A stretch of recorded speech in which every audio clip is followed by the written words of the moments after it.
The ammonia burned Clara Moretti's nostrils as she pushed the industrial mop across the marble floor of the Belmont Hotel's grand ballroom. 11:30 at night, and her back ached like someone had taken a baseball bat to her spine. 5 hours into her shift, 3 more to go.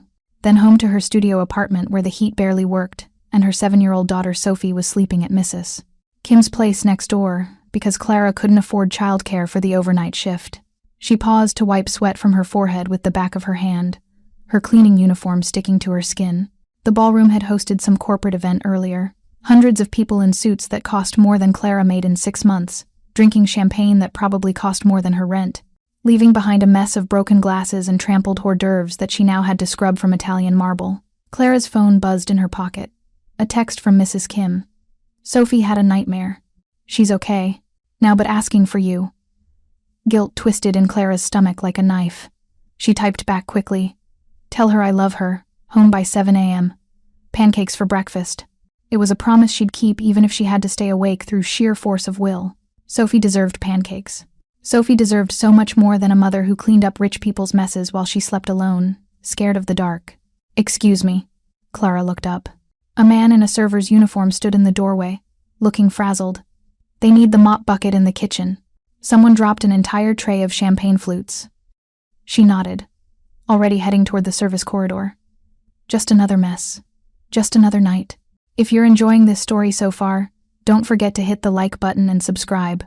Drop a comment telling me where in the world you're watching from. I love hearing from you. The kitchen was chaos. Servers rushing back and forth.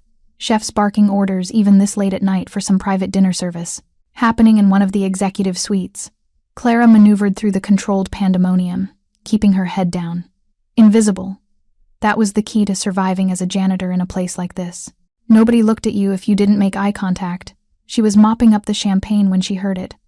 A sound that made every maternal instinct in her body snap to attention. Choking. Not the dramatic kind from movies. The silent kind. The terrifying kind where no air moves at all. Clara dropped the mop. In the far corner of the kitchen, near the service entrance to the private elevators, a little boy sat at a small table. He couldn't have been older than 8, dressed in an expensive button-down shirt and tiny dress pants. His face was turning purple, hands clawing at his throat, eyes wide with terror. And nobody saw him. The kitchen staff were too busy with their orders, too focused on their tasks. The boy was tucked away in a corner, probably waiting for his father, probably told to sit, quietly, and stay out of the way. Now he was dying. Clara's body moved before her mind caught up. She was across the kitchen in seconds, dropping to her knees beside the boy. His lips were blue, his small body convulsed in the chair. Hey, sweetheart, I've got you, Clara said, her voice steady even as her heart hammered against her ribs. She'd taken a CPR class 2 years ago when Sophie started kindergarten. Had practiced on a dummy, never thought she'd actually need it. She pulled the boy from the chair, positioned him against her, arms wrapped around his small torso from behind, one fist just below his rib cage, the other hand grasping it. She pulled up and in, sharp and quick. Nothing. The boy's struggles were getting weaker, his eyes starting to roll back. Come on, baby. Come on, Clara breathed. She thrust again, harder this time, putting all her strength behind it. A piece of steak flew from the boy's mouth, hitting the floor with a wet sound. The boy gasped, a horrible wheezing, sound that was the most beautiful thing Clara had ever heard. Air. He was breathing. He doubled over, coughing violently, his small body shaking as oxygen flooded back into his lungs. Clara held him against her, one hand rubbing his back, supporting him as he coughed and gasped and cried. That's it. That's good. Get it all out. You're okay now. You're okay. She was vaguely aware that the kitchen had gone silent, that people were staring. Someone said, "Oh my God." Someone else ran to get the manager. But all Clara could focus on was the little boy in her arms, his breathing ragged but steady, his small hands gripping her uniform like she was the only solid thing in the world. "You're all right," she whispered, rocking him slightly. "You're safe now." What the hell is going on here? The voice cut through the kitchen like a blade. Deep, commanding, with an edge that made everyone in the room stand a little straighter. Clara looked up. The man standing in the doorway made the entire kitchen seem smaller. He was tall, over 6 feet, with dark hair swept back from a face that looked carved from stone.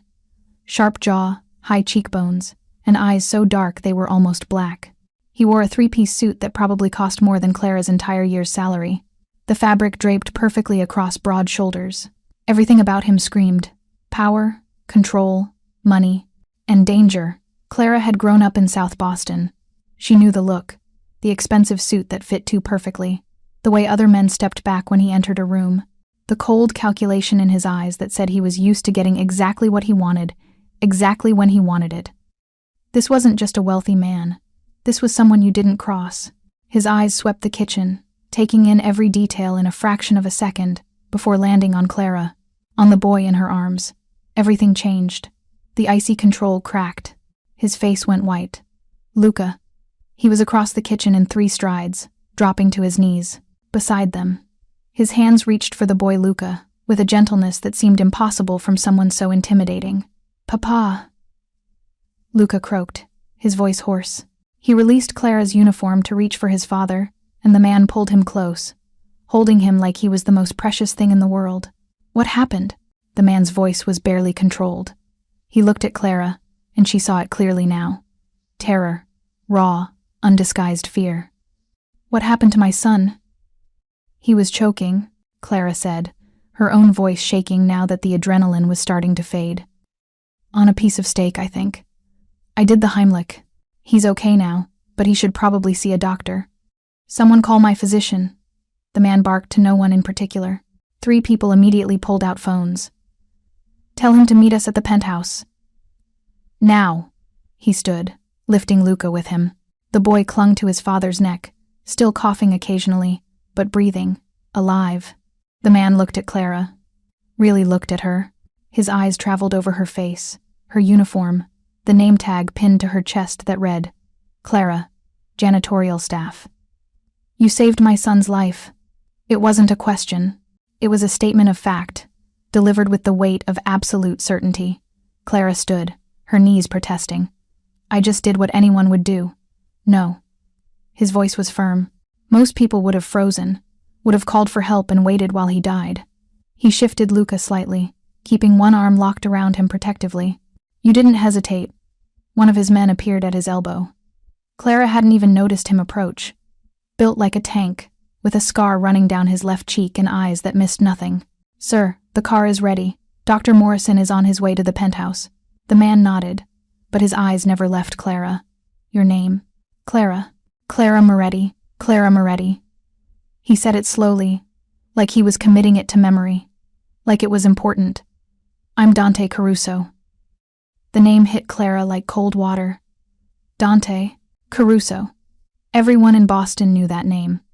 Or at least, everyone who'd grown up on the streets like Clara had. The Caruso family had owned this city for 3 generations. Restaurants, construction, real estate, legitimate businesses that everyone knew were fronts for something darker. Something you didn't ask questions about if you wanted to keep breathing. Dante Caruso wasn't just wealthy. He was one of the most powerful men in Boston, and she'd just saved his son's life. "I need to go," Clara said, suddenly very aware of how many eyes were on her. "I should get back to work." "No." Dante's voice stopped her cold. "You're coming with me." Panic flared in Clara's chest. "I don't think Luca needs to thank you properly." He looked down at his son. "Don't you, Luca?" The boy nodded, his dark eyes so similar to his father's fixed on Clara. "She saved me, Papa. I couldn't breathe and she saved me." "I know, Piccolo. I know." Dante's jaw clenched, a muscle ticking in his cheek. When he looked back at Clara, something had shifted in his expression. "My son wants to thank you, and I owe you a debt I can never repay. Please, come upstairs. 5 minutes." It wasn't really a request. Clara could see that in the way his security team had positioned themselves near the exits, in the way the kitchen manager was avoiding her eyes. You didn't say no to Dante Caruso. "Okay," Clara heard herself say. 5 minutes. The private elevator was lined with mirrors and brass that reflected Clara's worn face and cheap uniform 1,000 times. She stood beside Dante Caruso, acutely aware of the differences between them. His cologne was expensive, subtle, the scent of cedar, and something spicy that probably cost more per ounce than she made in a day. Her own uniform smelled like industrial cleaner and sweat. Luca was still wrapped around his father, face buried in his neck. One small hand reached out occasionally, fingers tangling in Clara's sleeve like he needed to make sure she was still there. "How old is he?" Clara asked softly, because the silence was suffocating. 8, Dante said. His hand rubbed slow circles on Luca's back. Clara's chest tightened. "I'm so sorry," a new voice said. A woman in a server's uniform stood rigid in the corner of the elevator, her face pale. "Mr. Caruso, I'm so sorry. He said he was hungry and I brought him a plate. I didn't realize. Where were you?" Dante's voice dropped to something lethal. "When he was choking, where were you?" "I stepped away for just a minute, to get him a drink. I swear, I was only gone 1 minute." Each word was coated in ice. 1 minute, and my son nearly died. "Sir, please, I have 3 kids at home. You're fired." Dante didn't even look at her. "Security will escort you out. You'll never work in this city again." The woman started to cry. The elevator doors opened onto a hallway that looked more like a luxury apartment than a hotel corridor. Plush carpet, artwork on the walls, recessed lighting that cast everything in a warm glow. Dante walked out without a backward glance, Luca still in his arms. Clara hesitated, looking at the sobbing woman. "Go," the woman whispered. "Don't make him wait." The elevator doors closed, and Clara was left standing in the hallway, staring at Dante Caruso's back as he carried his son toward a set of double doors at the end of the corridor. She followed, because what else could she do? The penthouse was obscene. Floor-to-ceiling windows overlooking Boston Harbor, furniture that looked like it belonged in a museum, a grand piano in one corner that probably cost more than most houses. The kitchen was all marble and stainless steel, bigger than Clara's entire apartment. Dante set Luca down gently on a white leather couch, kneeling in front of him. "Let me look at you." He examined his son with careful hands, tilting his chin up to check his throat, listening to his breathing. The tenderness in his movements was startling. This wasn't the cold, commanding man from downstairs. This was a father terrified of losing his child. "Dr. Morrison will be here soon," Dante murmured. "But you're breathing well. Does your throat hurt?" Luca nodded. "A little. It's scratchy." "I know, Piccolo. We'll fix it." He pressed a kiss to Luca's forehead, lingering there for a moment. When he pulled back, his eyes were suspiciously bright. Then he stood, and the mask slid back into place. He turned to Clara, and she saw the transformation happen in real time. The vulnerable father became something else, something harder. "Name your price," Dante said. "Anything." Clara blinked. "What?" "You saved my son's life. Name your price." He pulled out his phone, fingers moving across the screen. "Money? A house? A car? Tell me what you want, and it's yours." The words hung in the air between them, heavy with implications Clara didn't fully understand. "I don't want anything," she said slowly. "I'm just glad he's okay." Dante's eyes narrowed. "Everyone wants something. Not from you." The words came out sharper than she intended, but Clara was exhausted, overwhelmed, and suddenly angry. Angry at this man who thought everything could be solved with money. Angry at herself for being here, for agreeing to come upstairs. Angry at the whole situation. "I did what any decent person would do," Clara continued, her voice steady despite the way her hands shook. "Your son was choking. I helped him. That's it. I don't want your money, or your gifts, or whatever else you think you owe me." Silence. Dante stared at her like she was speaking a foreign language. Then Luca's voice, small and hoarse, broke the tension. "Papa, she's nice. Don't scare her." Dante's expression softened fractionally. He looked at his son, then back at Clara. "I'm not trying to scare you." "Could have fooled me," Clara muttered. A sound escaped Dante that might have been a laugh. Brief, surprised. "You're either very brave or very stupid, Miss Moretti." "Neither. Just tired." Clara rubbed her eyes. "Look, your son is safe. The doctor is coming. I should really get back to work before I lose my job." "You won't lose your job." Dante pulled out his phone again. "I own this hotel." "Of course he did. I'm still leaving," Clara said, turning toward the door. "Wait." Something in his voice made her stop. Not a command this time, almost a plea. When she turned back, Dante was watching her with an expression she couldn't quite read. Curiosity, maybe, or calculation. "At least let me have someone drive you home," he said. "When your shift ends." I take the bus. Not tonight. He nodded to one of his security team.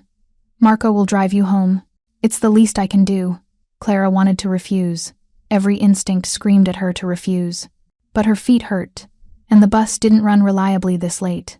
And the thought of a warm car ride home was suddenly too tempting. Fine, she said.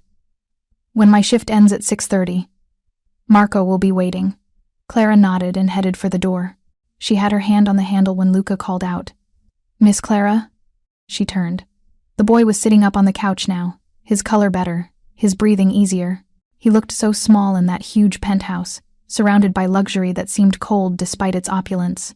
Thank you, Luca said simply. For saving me. Clara's throat tightened. She thought of Sophie, of how she'd feel if something happened to her daughter, of the raw terror that must have gripped Dante when he saw his son unable to breathe. You're welcome, sweetheart, she said softly. Be careful with big pieces of food from now on, okay? Small bites. Luca nodded solemnly. Small bites. As Clara left the penthouse and headed back to the elevator, she could feel Dante Caruso's eyes on her back. Heavy. Assessing. She'd just become something she never wanted to be. Visible. And in a world like his, visibility was dangerous. Clara finished her shift in a daze, her mind replaying the events in the penthouse over and over, the feel of Luca's small body convulsing in her arms, the piece of steak flying free, the terror in Dante Caruso's eyes when he'd first seen his son. She'd saved a child's life tonight. That should have felt good. Instead, it felt like she'd stepped into quicksand, one wrong move, and she'd be pulled under. At 6:28, Clara clocked out, changed out of her uniform in the employee locker room, and pulled on her regular clothes. Jeans with a hole in the knee that she'd covered with an iron-on patch. A sweatshirt that had seen better days. Her winter coat that was more duct tape than original fabric at this point. She looked at herself in the mirror. Dark circles under her brown eyes. Hair pulled back in a messy ponytail. She looked exactly like what she was, a 32-year-old single mother working overnight shifts to keep a roof over her daughter's head. What had Dante Caruso seen when he looked at her? Probably the same thing everyone else did. Nothing. Except he'd looked at her like she mattered. Like she was important. That was more dangerous than his anger would have been. Clara shouldered her bag and headed out the employee entrance, expecting to find a regular car service, maybe a town car, something discreet. Instead, there was a black SUV with tinted windows, the same kind that had been waiting in the penthouse's private garage. Marco, the mountain of a man with the scar, stood beside the rear passenger door. Miss Moretti, he said, opening the door. Clara hesitated. The SUV looked like it cost more than she'd make in 5 years. The leather interior was pristine. There was even a bottle of water waiting in the cup holder. This is too much, she said. Marco's expression didn't change. Mr. Caruso insists. Of course he did. Clara climbed in because arguing seemed pointless. Marco closed the door gently, then moved to the driver's seat. The engine purred to life so quiet she barely heard it. Where to? Marco asked. Clara gave him her address, watching his face in the rearview mirror for judgment. Her apartment was in Dorchester, one of the rougher neighborhoods in Boston. The building had bars on the ground floor windows and a front door that didn't lock properly. If Marco thought anything about it, he didn't show it. They drove in silence. Clara stared out the window at the city sliding past. Boston was beautiful in the early morning light, the sky just starting to lighten from black to deep purple. In a few hours, the streets would be packed with commuters and tourists. Right now, they belonged to people like her, the ones who worked while everyone else slept. He's a good kid, Marco said suddenly. Clara looked up, meeting his eyes in the mirror. What? Luca. He's a good kid. Marco's voice was gruff but not unkind. Lost his mother 3 years ago. Cancer. It's been just him and Mr. Caruso. Since then. Something twisted in Clara's chest. I'm sorry to hear that. Luca doesn't talk much, especially not to strangers. Marco navigated through a red light. The street's empty enough that it didn't matter. But he kept asking about you after you left. Wanted to know if you were coming back. Clara didn't know what to say to that. Mr. Caruso takes threats against his son very seriously. Marco continued. The woman who was supposed to be watching Luca tonight, she's lucky all she lost was her job. In the old days, he trailed off meaningfully. The implied violence hung in the air between them. I'm not a threat, Clara said quietly. I know. Marco pulled up in front of her building. But you're something else. Something Mr. Caruso doesn't know how to categorize. That makes him cautious. He got out and opened her door. Clara climbed out, the cold November air hitting her like a slap. She was exhausted, bone deep, tired. All she wanted was to collect Sophie from Mrs. Kim's, make pancakes like she'd promised, and sleep for a few hours before her next shift. "Thank you for the ride," she said. Marco reached into his jacket. For a split second, Clara's heart stopped, some primal part of her brain screaming danger. But he just pulled out a business card, crisp and white with embossed lettering. "Mr. Caruso wanted you to have this, his private number, in case you need anything." Clara took the card automatically. Heavy cardstock, expensive, just a name and a phone number. No titles, no company information. Like he didn't need to advertise who he was. "I won't need it," Clara said. "Keep it anyway." Marco climbed back into the SUV. "You never know." Clara watched him drive away, the taillights disappearing around the corner. Then she looked down at the card in her hand. She should throw it away. Should go inside, wake up Sophie, make breakfast, and forget this whole night ever happened. Instead, she tucked the card into her wallet, just in case. "Mommy!" Sophie launched herself into Clara's arms the moment Mrs. Kim opened the door. Her daughter smelled like the lavender detergent Mrs. Kim used and the bubblegum toothpaste Clara bought in bulk from the dollar store. "Hey, baby girl." Clara held her tight, breathing in that perfect kid smell that somehow made everything else fade away. "Did you sleep okay?" "Mrs. Kim let me sleep in her bed because I had a bad dream." Sophie pulled back, her dark curls bouncing. She had Clara's eyes but her father's hair, the only good thing he'd left behind before disappearing. "But then I had a good dream about unicorns." "Unicorns? Huh? That's much better." "She was very good," Mrs. Kim said, in her heavily accented English. The elderly Korean woman had lived next door for as long as Clara had been in the building. She watched Sophie most nights, refusing to take more than $20 a week despite Clara's protests. Ate all her dinner, did her homework. "Thank you, Mrs. Kim. Seriously, I don't know what I'd do without you." Mrs. Kim waved her off. "Sophie is good girl." "You are good mother. We help each other." Clara blinked back sudden tears. She was too tired for this, too emotionally raw. "Come on, Soph. Let's go make pancakes." Their apartment was exactly as she'd left it. Small. The kitchen was barely big enough for one person, let alone two. The living room doubled as Clara's bedroom, her mattress tucked in the corner behind a folding screen she'd bought at a yard sale. Sophie had the actual bedroom barely big enough for a twin bed and a small dresser, but it was hers. Clara had painted it purple last year, covering the water stains and cracks as best she could. It wasn't much, but it was theirs. Sophie chattered while Clara mixed pancake batter, telling her about school and her friend Mia, and how they were learning about the solar system, and did Clara know that Jupiter had 79 moons. Clara listened, responded, flipped pancakes, and tried not to think about the penthouse she'd been in a few hours ago. The one with more square footage than this entire building. The grand piano that probably cost more than Clara would make in her lifetime. The little boy who lived there, who'd lost his mother and nearly died choking on a piece of steak. "Mommy, you're not listening." Clara blinked. Sophie was staring at her with those two knowing eyes. 7 years old and already an expert at reading her mother's moods. "I'm sorry, baby. I'm just tired. Tell me again." Sophie sighed dramatically. "I said, can we get a Christmas tree this year? A real one, not the fake one from the dollar store?" Clara's heart squeezed. Christmas was 8 weeks away. 8 weeks to save up enough money for gifts, for a tree, for all the things that made the holiday magical for a 7-year-old.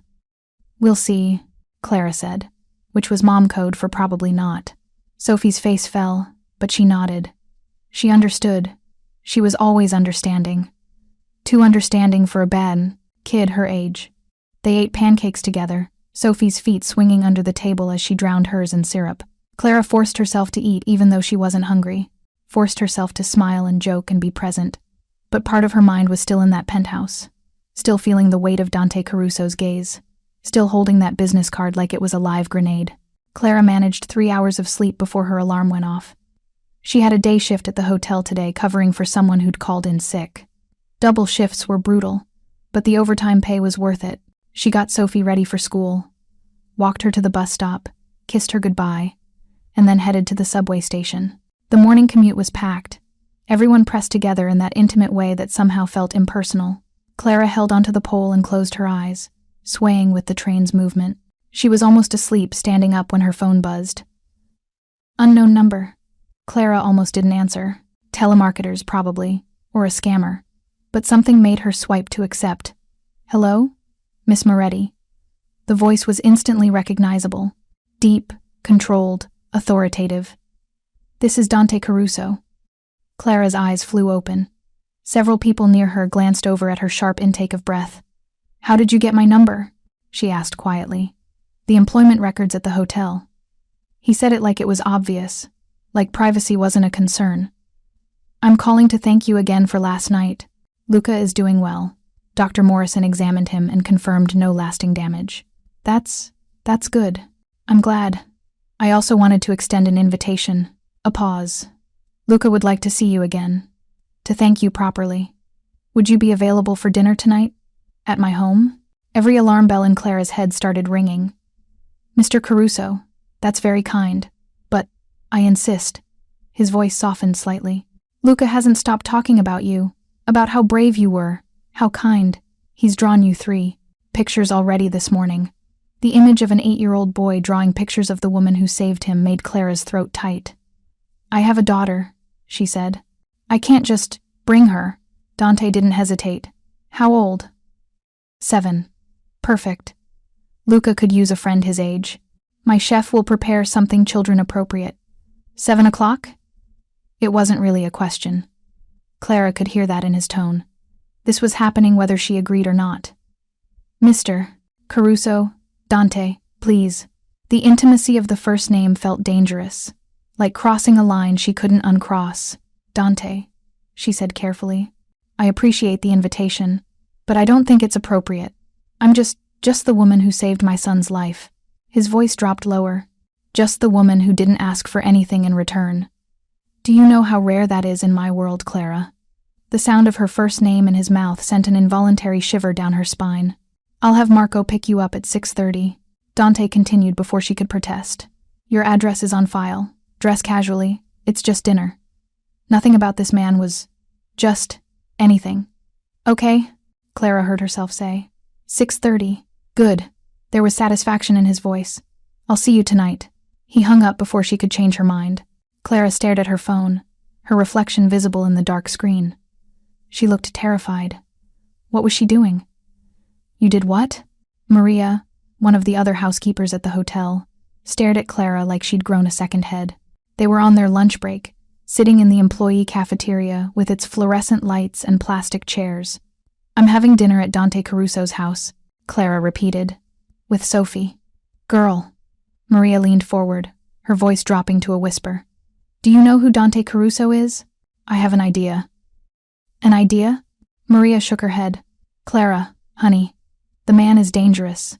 Like, actually dangerous. My cousin's husband works construction, and he says the Caruso family controls half the building contracts in the city. Cross them, and suddenly your permits disappear. Your materials go missing. Your workers have accidents. Clara's stomach churned. He's not like that with his son. Of course not. He's still a father, but that doesn't change what he is. Maria grabbed Clara's hand. Please be careful. Men like that, they don't do anything without a reason. If he's inviting you to dinner, it's because he wants something. He said his son wanted to thank me. And you believe that? Clara pulled her hand back. What else am I supposed to do? Say no? You really think that's an option? Maria's expression softened. No, I guess not. She sighed. Just keep your guard up, okay? Don't tell him anything personal. Don't accept anything you can't pay back. And for God's sake, don't fall for those pretty eyes. His eyes aren't, Clara started, then stopped. Because she'd noticed his eyes. Dark, intense, calculating, beautiful in a dangerous way. Maria raised an eyebrow. Uh-huh. That's what I thought. Clara spent the rest of her shift distracted, scrubbing toilets and changing sheets on autopilot while her mind raced. She should cancel. Should tell Dante Caruso that she had other plans, that she couldn't make it, that she appreciated the invitation but no thank you. Instead, at 5:30, she clocked out and headed home to get Sophie ready for dinner with a Mafia boss. Why are we getting so dressed up? Sophie asked as Clara brushed out her curls. Is it someone's birthday? No, baby. We're having dinner with a friend. What friend? Clara hesitated. How did you explain this to a 7-year-old? Remember how I told you I helped a little boy last night? Well, his daddy invited us to dinner to say thank you. Sophie's face lit up. Is the boy gonna be there? Yes. What's his name? Luca. That's a funny name. Sophie giggled. But I like it. Is he nice? Clara thought about Luca's small hand gripping her uniform. His hoarse voice thanking her. Yeah, sweetheart, he's nice. She dressed Sophie in her nicest outfit, a sweater dress Clara had found at Goodwill that still had the tags on. For herself, she chose dark jeans and a blouse that was probably too casual for wherever they were going, but it was the best she had. At 6:25, Clara stood at the window, watching for Marco's SUV. Sophie pressed against her side, chattering excitedly about meeting a new friend. The SUV pulled up at exactly 6:30. Clara took a deep breath. Ready, Soph? Ready. They headed downstairs. Mrs. Kim stood in her doorway, watching with worried eyes as they passed. Be careful, she whispered. Clara nodded. She was trying to be, but as Marco opened the SUV door and she saw the expensive interior, the bottle of water waiting for her, the child's booster seat that definitely hadn't been there this morning, Clara realized something. Dante Caruso had planned this. He'd known she'd say yes, and, somehow, that was more terrifying than anything else. Dante Caruso's home wasn't a house, it was an estate. Clara pressed her face against the SUV window as they drove through massive iron gates with a security guard station. A long driveway wound through manicured grounds, past sculpted hedges, and a fountain that probably cost more than Clara's building. Whoa, Sophie breathed beside her. Is this a castle? Something like that, Clara murmured. The house mansion really was 3 stories of brick and stone with columns flanking the front entrance. Lights blazed from every window, making it glow against the darkening sky. Marco pulled up to the front steps where another man in a suit waited. The man opened Clara's door, offering his hand to help her out. She felt like she was in a movie. The wrong movie. One where she didn't belong. Sophie bounced out after her, her eyes huge. Mommy, this is like a princess house.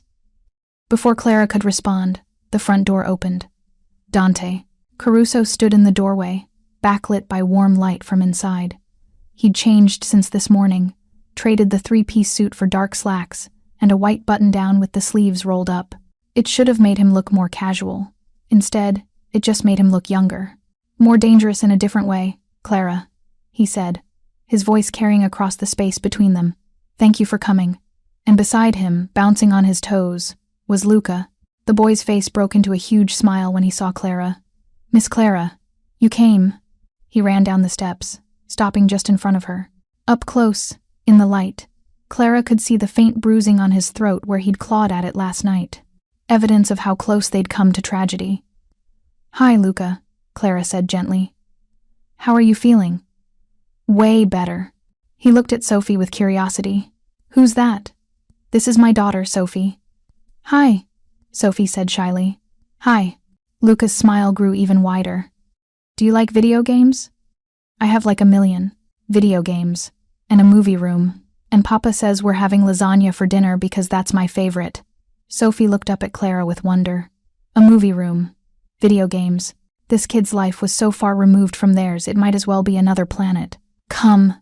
Dante descended the steps, moving with that predatory grace that made Clara's instincts scream. Let's go inside. It's getting cold. He was right. November in Boston was brutal. But Clara suspected the cold she felt had nothing to do with the weather. If you're hooked on this story, make sure to subscribe and turn on notifications so you never miss an upload. Your support means everything and helps me bring you more emotional stories like this one. The inside of the house was even more overwhelming than the outside.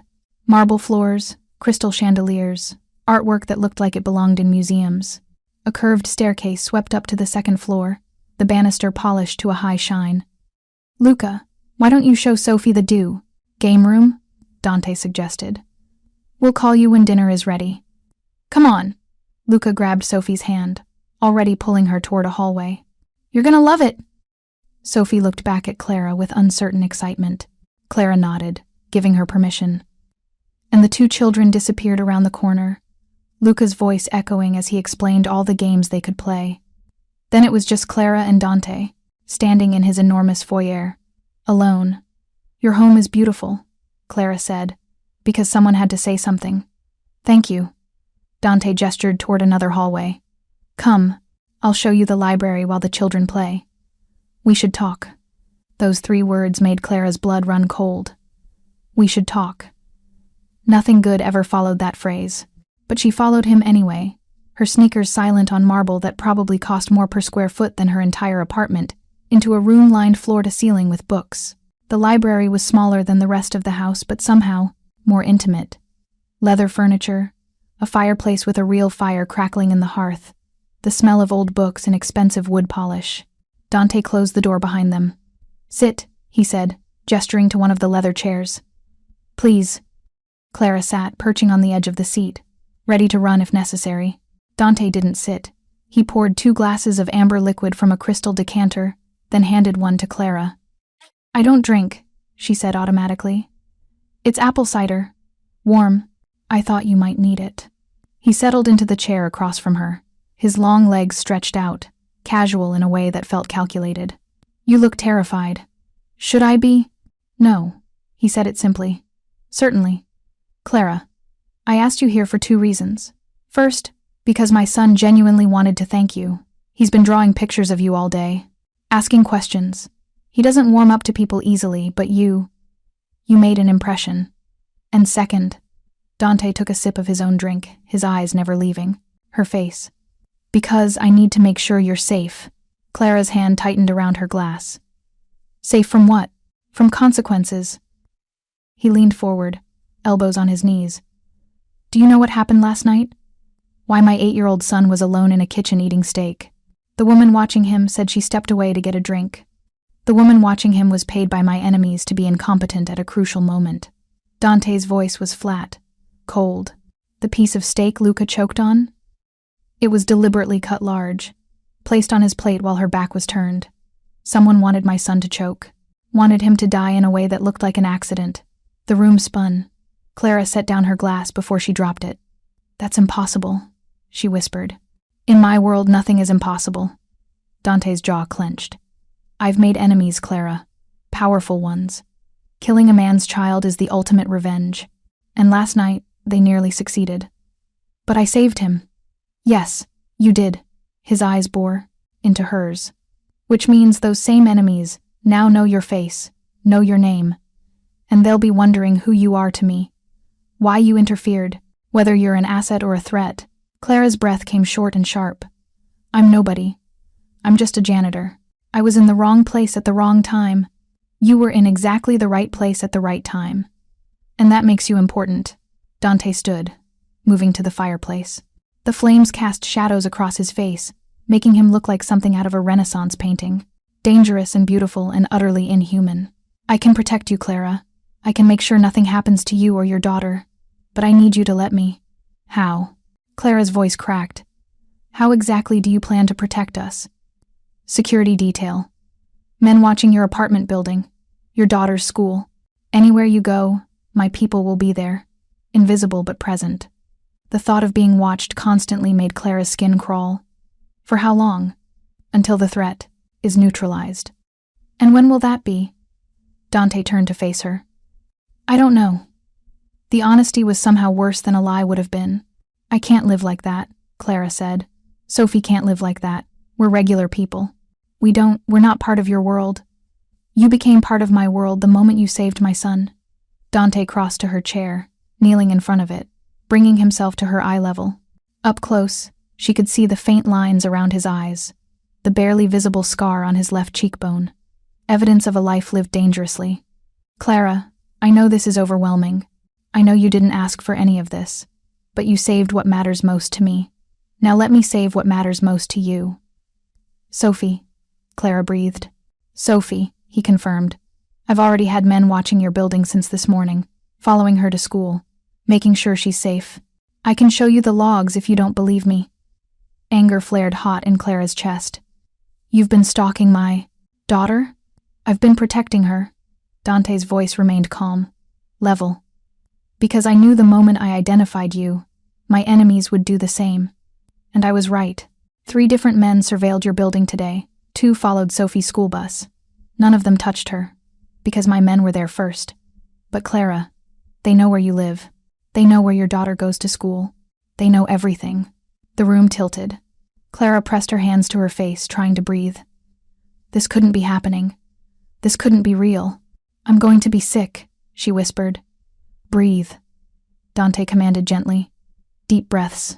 In through your nose, out through your mouth. She followed his instructions automatically, too overwhelmed to do anything else. That's good, he murmured. You're okay. I've got you.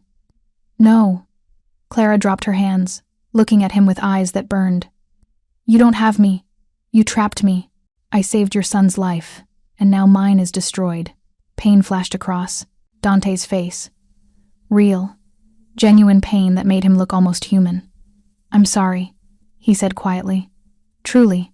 If I could undo it, if I could make it so that you'd never been in that kitchen last night, I would. But I can't. All I can do is keep you safe. Both of you. At what cost? No cost. I'm not asking you for anything except to let me do this. To let me protect you. Clara laughed, but it came out broken. You don't do anything for free. Your man Marco told me. Everyone wants something. I want you alive. Dante reached out slowly, giving her time to pull away, and took her hand. His palm was warm, calloused. That's all. I want you and your daughter safe. Let me do that. Please. The please did something to Clara's defenses, made them crack just a little. What happens to our lives? She asked. Do we just go on like normal, with your men watching? For now, Dante's thumb brushed across her knuckles, a gesture that felt more intimate than it should. Until I can eliminate the MENA threat. Then you can go back to exactly the life you had before. And if you can't eliminate the threat, his eyes went cold, hard. I will. The certainty in his voice should have been reassuring. Instead, it reminded Clara exactly who she was dealing with. A man who eliminated threats. Okay, she heard herself say. Okay. We'll do whatever you think is necessary. Relief flooded Dante's face. He stood, pulling her up with him, and for a moment they stood very close. Close enough that Clara could smell his cologne, see the darker flecks in his eyes. Thank you, he said softly, for trusting me. I don't, Clara admitted, but I don't have a choice. You always have a choice, Clara. Never forget that. Before she could respond, the door burst open. Luca and Sophie tumbled in, both laughing. Papa, Sophie's really good at Mario Kart, Luca announced. She beat me 3 times, only because you let me, Sophie protested, but she was grinning. Clara looked at her daughter, her beautiful, innocent daughter, and felt something crack inside her chest. This child was her whole world, and now that world had become infinitely more dangerous. Dinner's ready, Dante said, his hand settling on Luca's shoulder. Come, let's eat. They moved toward the dining room, the children racing ahead. Clara followed more slowly, Dante beside her. It's going to be okay, he said quietly. Just for her, I promise. Clara wanted to believe him, but she'd learned a long time ago that promises from powerful men were usually just pretty lies. Dinner was surreal. They sat at a table that could have seated 20, eating lasagna that tasted like heaven, served on china that probably cost more than Clara's monthly rent. Luca and Sophie chattered like old friends, talking about school and video games and which superhero was the best. Dante watched them with an expression Clara couldn't quite read, something between contentment and sadness. She barely tasted her food. Her mind was too busy spinning through everything he'd told her. Men watching her building, following Sophie to school, enemies who'd tried to kill an 8-year-old boy and might now target her daughter. How had her life turned into this? Miss Clara? Luca's voice pulled her back to the present. Are you okay? You look sad. Clara forced a smile. I'm fine, sweetheart. Just tired. Papa says you work really hard. Luca's dark eyes were earnest.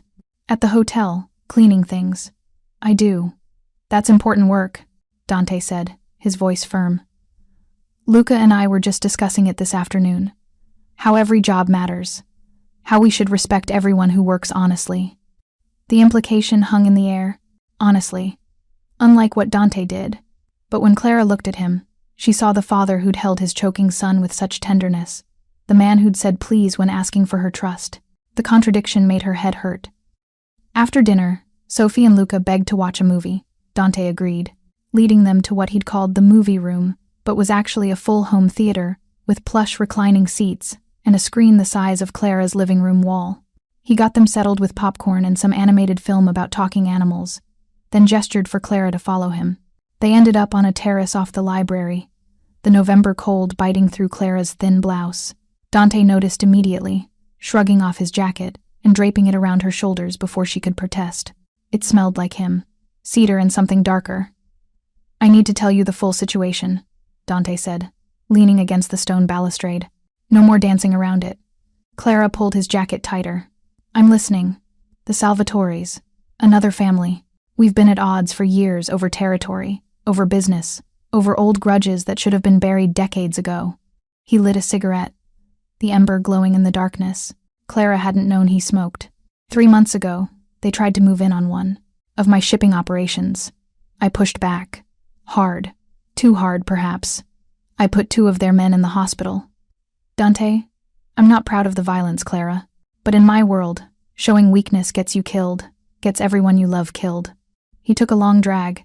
"Antonio Salvatore, their boss, he has no children of his own. No wife, nothing to lose. So he decided to take what matters most to me. Luca." Clara's stomach twisted.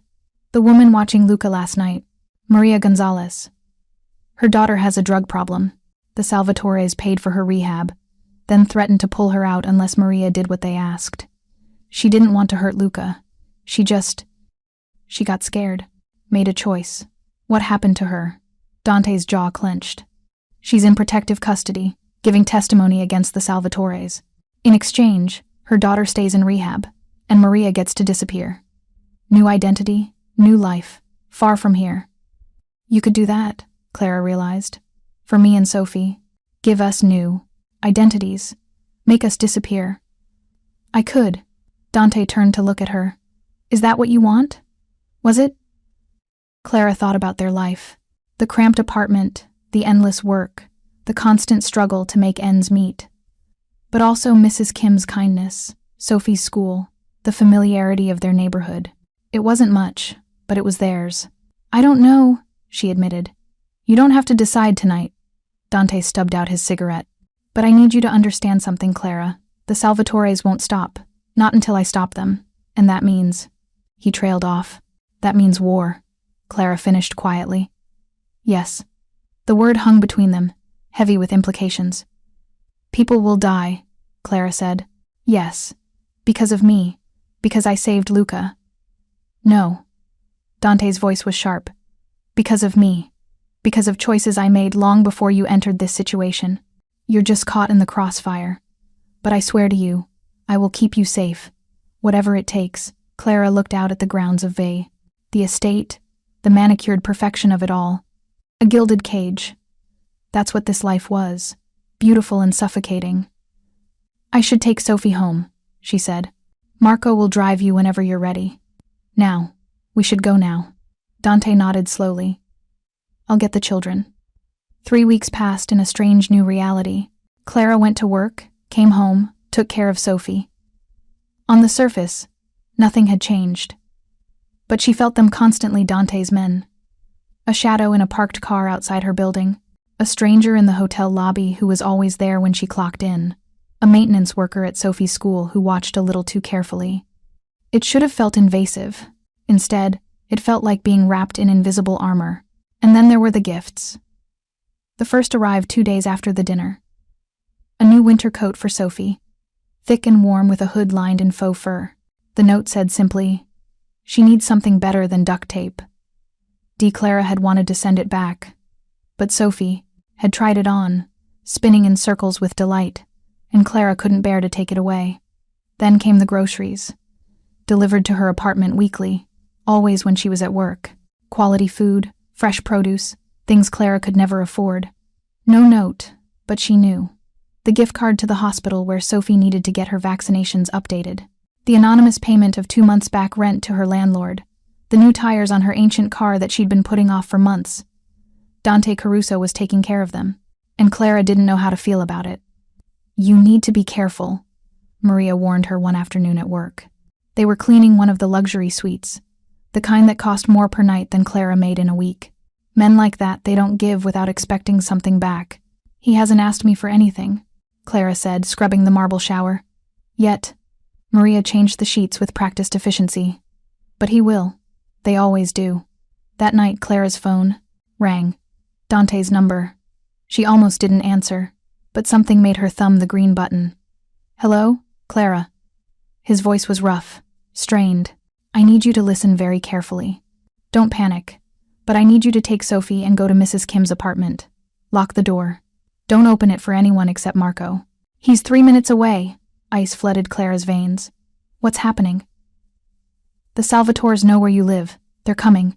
My men are in position, but I need you somewhere safe until... Gunfire crackled through the phone. Fuck, Clara, go. Now. The line went dead. Clara's hands shook so badly she almost dropped the phone. Sophie was in the bedroom doing homework, her face illuminated by the cheap desk lamp Clara had bought at a yard sale. Sophie, baby, we need to go to Mrs. Kim's, but I'm not done with my math. Now, Sophie, bring your backpack. Something in Clara's voice made Sophie move without arguing. They grabbed their coats and rushed into the hallway. Clara pounded on Mrs. Kim's door. Please be home, she whispered. The door opened. Mrs. Kim took one look at Clara's face and pulled them inside without questions. Clara locked the door, then grabbed a kitchen knife from Mrs. Kim's drawer. Her heart hammered so hard she thought it might break through her ribs. Clara? Mrs. Kim's voice was calm. What is wrong? Someone's coming. Someone dangerous. Clara positioned herself between the door and Sophie. My friend is sending help. But until then, more gunfire. Closer now. From the street below. Sophie started crying. Mrs. Kim pulled her close, murmuring in Korean, keeping her away from the window. Clara's phone rang again. Marco. Miss Moretti, stay where you are. We have the situation contained. 3 Salvatore soldiers tried to breach your building. They've been neutralized. Neutralized. Such a clinical word for what Clara knew it really meant. Is anyone hurt? She asked. None of ours. Some of theirs. A pause. Mr. Caruso is on his way. 15 minutes later, there was a knock on Mrs. Kim's door. A specific pattern, 3 quick, 2 slow. Marco's voice came through. It's clear, Miss Moretti. Clara opened the door with shaking hands. Marco stood there with 2 other men, all wearing suits that couldn't quite hide the bulge of weapons underneath. And behind them, Dante Caruso. He looked like he'd walked through hell. His shirt was torn, a cut on his cheekbone bleeding sluggishly. But his eyes, when they found Clara, were pure relief. You're okay, he breathed. I'm fine. Sophie's fine. What happened? Not here. He glanced at Mrs. Kim, then at the other residents peering out of their apartments at the commotion. Pack a bag. Both of you. You're coming with me. For how long? Until this is over. Clara wanted to argue, wanted to insist they could handle it, that they didn't need to run. But she looked at Sophie's tear-stained face and knew she couldn't put her daughter through this. Okay, she said. Give me 10 minutes. Dante's estate became their home. Clara and Sophie were given a suite on the 2nd floor, 2 bedrooms connected by a sitting room, all decorated in soft blues and creams. It was bigger than their entire apartment had been, and filled with things Sophie had never had. A real desk for homework, a bookshelf stocked with new books, a window seat overlooking the gardens. This is like living in a fairy tale, Sophie whispered that first night as Clara tucked her into bed. It's temporary, baby, just until things are safe. But as days turned into weeks, Clara started to wonder if safe would ever come. She and Dante fell into an uneasy routine. Mornings in the kitchen, where his chef prepared elaborate breakfasts that Clara barely touched. Afternoons, while the children were at school, Dante had enrolled Sophie in the same private academy Luca attended, complete with armed security. Evenings when they'd all have dinner together, a strange, makeshift family. And at night, after the children were asleep, Clara would find Dante in his study. Sometimes he'd be on the phone, speaking in Italian too rapid for her to follow. Sometimes he'd just be sitting in the dark, a glass of whiskey untouched on his desk. You should sleep, Clara said one night, 3 weeks into their stay. Dante looked up, surprised. She'd startled him, a rare occurrence. I could say the same to you. I can't sleep knowing Sophie's in danger because of me. She's not in danger. Not here. This house is a fortress. He gestured to the chair across from his desk. Sit with me. Clara sat, pulling her borrowed robe tighter. Dante had provided clothes for her and Sophie delivered by a personal shopper who'd somehow known their exact sizes. Clara tried not to think about how invasive that should feel. Tell me about her father, Dante said. Sophie's. The question caught Clara off guard. Why? Because you never mention him, and I'm curious about the man who was fool enough to leave you. Heat crept up Clara's neck. There's not much to tell. We were young. He wasn't ready to be a father. He left when Sophie was 6 months old. Does she remember him? No, thank God. Clara looked down at her hands. She asks sometimes who he was, why he left. I tell her it wasn't about her, that some people just aren't built for that kind of responsibility. And you were? Built for it? Clara met his eyes. I didn't have a choice. You don't get to opt out when you're the one left behind. Something passed across Dante's face. Understanding, maybe. Luca's mother, Isabella, she didn't choose to leave. The cancer was aggressive. 6 months from diagnosis to... He couldn't finish the sentence. I'm sorry, Clara said softly. She made me promise to keep him safe, to give him a normal life, as much as possible given what I do. Dante's laugh was bitter. I've failed spectacularly at that. He seems happy. Because of you. Dante leaned forward. Clara, you don't see it, but you've changed things here. Luca smiles more, laughs more. He talks about Sophie constantly, about you. You've brought something into this house that's been missing for 3 years. What's that? Light. The word hung between them, intimate in the quiet darkness of his study. Dante. Clara started, but she didn't know how to finish. He stood, moving around the desk. For a terrifying, exhilarating moment, Clara thought he might kiss her, but he just offered his hand. Come, I want to show you something. She took his hand, letting him pull her up.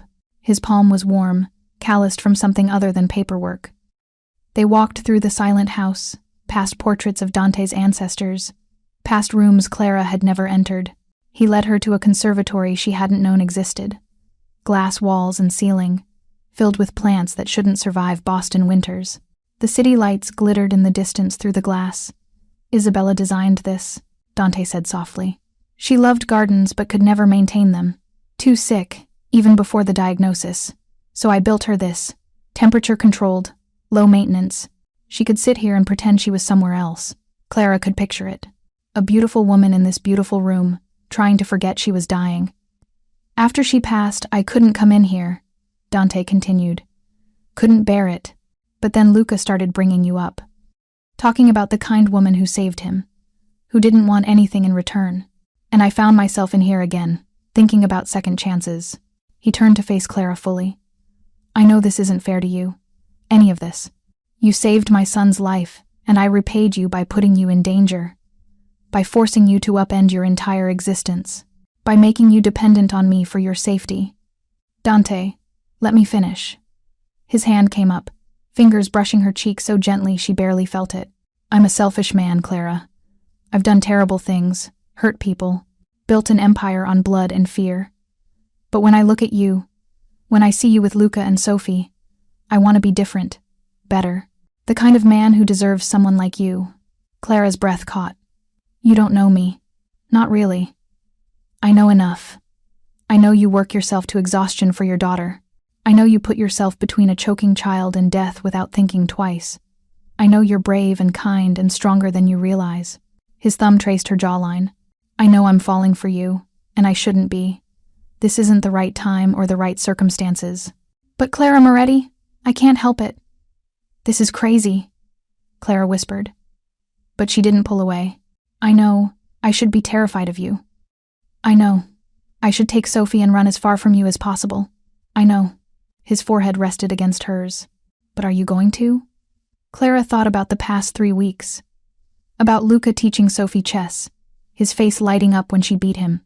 About dinners around, that enormous table, the 4 of them laughing at some silly joke. About the way Dante looked at her when he thought she wasn't watching like she was something precious, impossible. About how, despite everything, She'd never felt safer in her life. "No," she breathed. "I'm not going to run."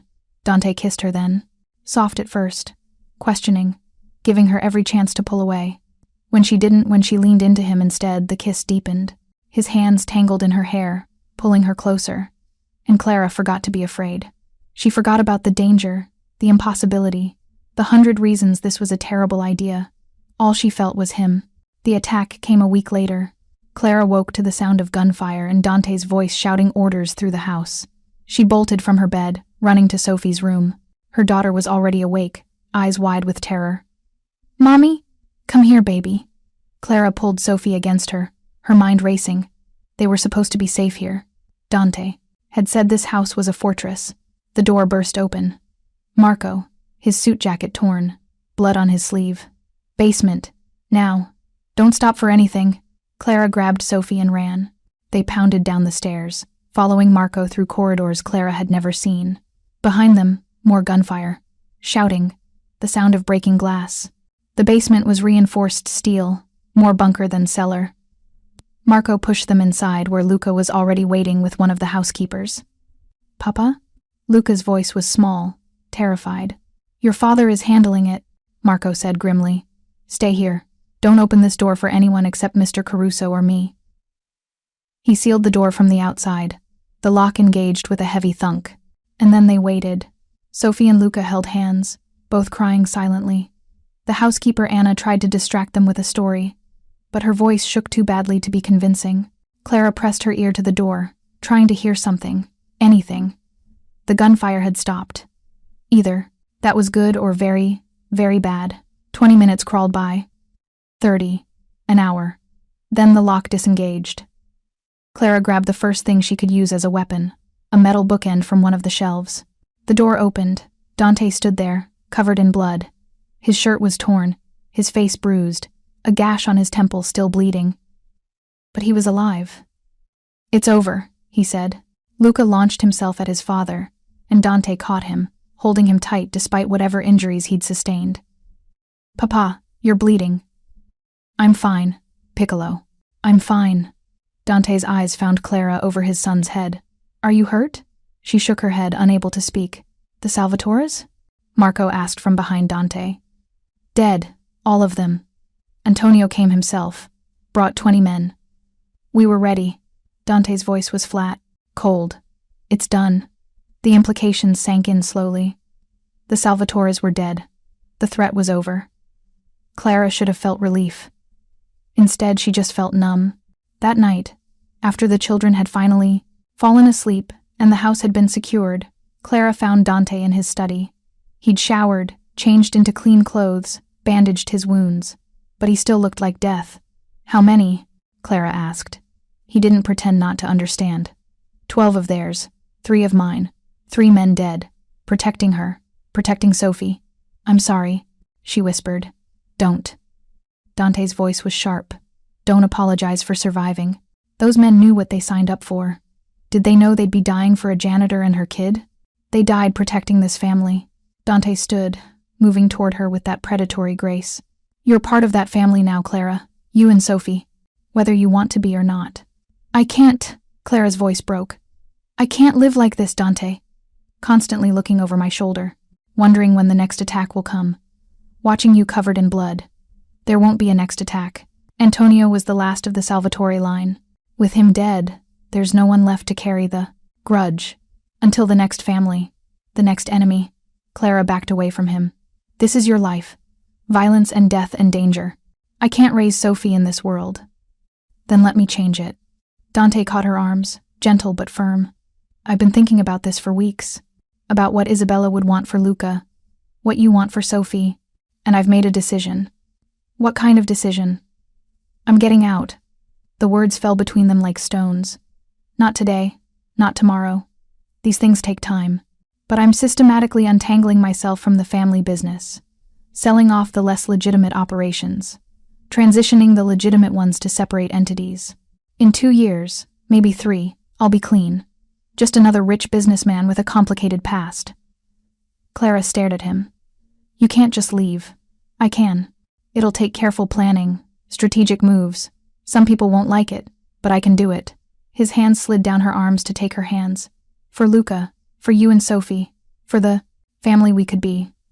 Dante, that's crazy, I know. But so is falling for a janitor who saved my son. So is inviting her and her daughter into my home and never wanting them to leave. He brought her hands to his lips, kissing her knuckles. I love you, Clara Moretti. I know it's too soon, too complicated, too everything. But I do. And I'll spend however long it takes proving that I can be the man you and Sophie deserve. Tears burned in Clara's eyes. I don't know how to do this. Neither do I. But we'll figure it out together. He kissed her then, soft and sweet and full of promises that shouldn't work but somehow did. 2 years later, Clara stood in the doorway of Sophie's room, watching her daughter and Luca sprawled on the floor doing homework together. They were inseparable now. More like siblings than friends. Mom, Luca's not doing his math right, Sophie announced. I am too. You forgot to carry the one. Oh, yeah, you're right. Clara smiled, shaking her head. The house didn't feel like a cage anymore. It felt like home. Dante appeared behind her, his arms wrapping around her waist. He did that now, casual touches, easy affection. The cold, dangerous man from that first night had thawed into someone warmer. Still dangerous when he needed to be, but mostly just a father. A partner. Hers. Dinner's almost ready, he murmured against her hair. Good. I'm starving. True to his word, Dante had spent the last 2 years systematically removing himself from anything illegal. It hadn't been easy. Some of his former associates hadn't taken it well. But Dante had been strategic, careful, and when necessary, ruthless. Now he owned legitimate restaurants, real estate, and a security company that specialized in protecting people like Clara, used to be vulnerable, overlooked, desperate for someone to care. Clara had quit her job at the hotel, started taking online classes to finish her degree. She still couldn't quite believe this was her life, that she lived in this house with this man and their children because that's what they were now. Their children. I have something for you, Dante said, pulling a small box from his pocket. Clara's breath caught. They'd talked about this, about making it official. But she hadn't expected. Before you panic, Dante said, opening the box. Inside was a simple gold band. I know you don't want anything flashy. I know you're still getting used to all of this, so this is just a promise. When you're ready, if you're ready. Clara took the ring, turning it to catch the light. Inside was an engraving. You saved me first, Dante. You don't have to answer now. Just think about it. About us. About forever. Clara looked at their children doing homework. At this house that had become home. At this man who'd been a stranger 2 years ago and was now the center of her world. She slipped the ring onto her finger. I don't need to think about it, she said softly. My answer is yes. The joy that transformed Dante's face made him look years younger. He spun her around, kissing her thoroughly while their children made disgusted sounds from the other room. Gross, they're kissing again, Sophie announced. Adults are weird, Luca agreed. Clara laughed against Dante's mouth, and for the first time in her life, she felt completely, perfectly happy. She'd saved a choking child in a hotel kitchen. The boy's Mafia boss father had said, name your price, anything. She hadn't named a price then, but somehow, she'd ended up with everything anyway. A home, a family, a love she never expected to find, and most importantly, safety. Not just the physical kind that Dante's security provided, but the emotional kind. The knowledge that she and Sophie were wanted, cherished, protected not out of obligation, but out of love. 3 months later, Clara married Dante in a small ceremony in the conservatory, surrounded by flowers and the people they loved most. Sophie and Luca served as ring bearers, both taking their jobs incredibly seriously. Mrs. Kim sat in the front row, crying happy tears, and when the officiant pronounced them husband and wife, when Dante kissed her with their children cheering in the background, Clara thought about that night 2 years ago, the scared janitor with the worn coat and empty wallet, the choking child she'd saved without thinking twice, the dangerous man who'd become her salvation. Sometimes the most incredible love stories started in the most unlikely places. In hotel kitchens and dark alleys. In moments of pure instinct when you acted without thought of consequences. She'd saved Luca's life. And in doing so, Dante had saved hers. Thank you so much for watching until the end. If you loved this story, check out the other videos on your screen now. I think you'll really enjoy them. And don't forget to subscribe if you haven't already. See you in the next story.